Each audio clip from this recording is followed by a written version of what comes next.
நண்பர்கள் அனைவருக்கும் ஆர்பிசெட்டின் இனிய வணக்கங்கள். இந்த வீடியோவில் 90s புறா கூண்டை பற்றி பார்க்கலாம். என்னடா அது 90s புறா கூண்டு அப்படின்னு கேட்டிங்கன்னா, ஒரு 10 வருஷத்துக்கு முன்னாடி நிறைய ஏரியாவில் எங்கே பார்த்தாலும் இந்த மாதிரி மண் கூண்டு புறா பசங்க இல்லைனா புறா நண்பர்கள்கிட்ட ரொம்பவே ஃபேமஸாக இருந்துச்சு அப்படின்னு சொல்லலாம்.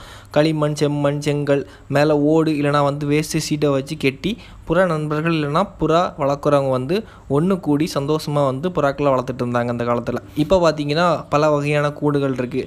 மரக்கூடு, இரும்பு கூண்டு, மெஸ் கூண்டுன்னு சொல்லிட்டு பல வகையில் நம்ம ஐடியாஸ்க்கு ஏற்ற மாதிரி நம்ம இப்போ டிசைன் பண்ணியிருக்கோம். அந்த காலகட்டத்தில் பார்த்திங்கன்னா இந்த மாதிரி கூண்டு செய்கிறது ஒரு வழக்கமாக இருந்துச்சு.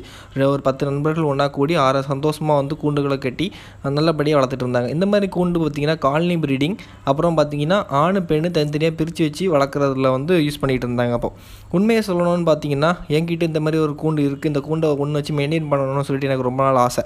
இந்த கூண்டை நானும் என் தம்பிகளும் சேர்ந்து தான் கெட்டினோம். நல்லாவே சூப்பராக கெட்டினோம். நாங்கள் கெட்ட யூஸ் பண்ண பொருள் செம்மண், களிமண், செங்கல், மேலே பார்த்திங்கன்னா வேஸ்ட்டு சீட்டு. இது கிட்டத்தட்ட பார்த்திங்கன்னா ஒரு 1 இயர் ஆச்சு. நான் இதில் பேர்ட்ஸ் வச்சுருக்கிறேன். அந்த பேர்ட்ஸ் நல்லா ஆரோக்கியமாக தான் இருக்குது. இதில் எனக்கு சளி பிரச்சனை அந்த மாதிரி பிரச்சனைகள் இல்லை. நிறைய ஃப்ரெண்ட்ஸ் சொல்கிறாங்க இந்த மாதிரி மண்கூட்டில் சளி பிரச்சனைகள் வருது, அந்த மாதிரி வேறு பிரச்சனைகள் இருக்குது. நார்மலாக நம்ம எப்படி இருக்குமோ அதே மாதிரி மெயின்டைன் பண்ணோன்னா நல்லா ரிசல்ட் இருக்குது அப்படின்னு சொல்லலாம். இப்போ டோர்னு பார்த்தீங்கன்னா நான் இதில் ரீப்பர் வச்சு அடிச்சிருக்கிறேன். ரீப்பர் துண்டு வாங்கி பச்சை வலையை வச்சு நாங்களாம் அடித்து ரெடி பண்ண டோர் தான் இது.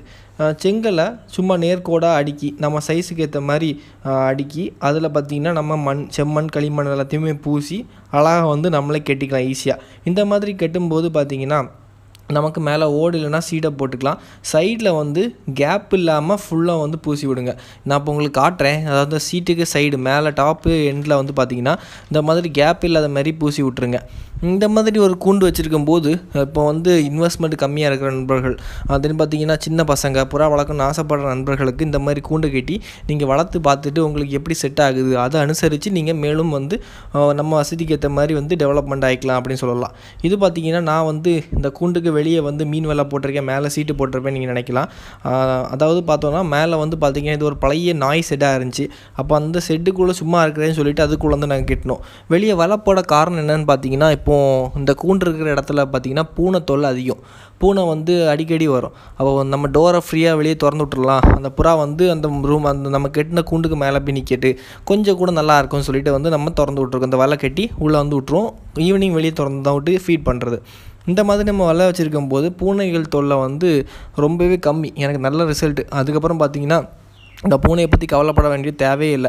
மார்னிங் பார்த்திங்கன்னா நம்ம திறந்து விட்டு கொஞ்சம் நேரம் நம்ம நிற்கும் போது வரைக்கும் வெளியே விட்டுட்டு அதுக்கப்புறம் உள்ளே அடைச்சிட்டு போயிடலாம். அந்த வலைக்குள்ளே புறாக்கள் இருந்துக்கும் நமக்கும் ஒரு தைரியமாக நம்ம போய்க்கலாம். இங்கே உள்ளன்னு பார்த்திங்கன்னா உள்ளே செல்ஃப் வச்சுருக்கிறேன். செல்ஃப்னு வச்சு பார்த்திங்கன்னா சும்மா 2 சைடு 2 கல்லை வச்சு மேலே ஒரு ஓடை வச்சிங்கன்னா அது ஒரு செல்ஃபு. இதெல்லாம் பார்த்திங்கன்னா எளிமையான முறையில் நம்ம கூண்டு செய்யலாம். இந்த மாதிரி செய்யும்போது நமக்கு சீப்புன்னு சொல்லலாம். இந்த மாதிரி வேஸ்ட்டு செங்கல் வச்சு நம்ம கட்டிக்கலாம். 2 நாளைக்கு ஒரு முறை பார்த்திங்கன்னா இதை கண்டிப்பாக க்ளீன் பண்ணியே ஆகணும். ஏன்னு பார்த்தோன்னா பேஸ்மெண்ட்டில் நார்மல் மண் தான்.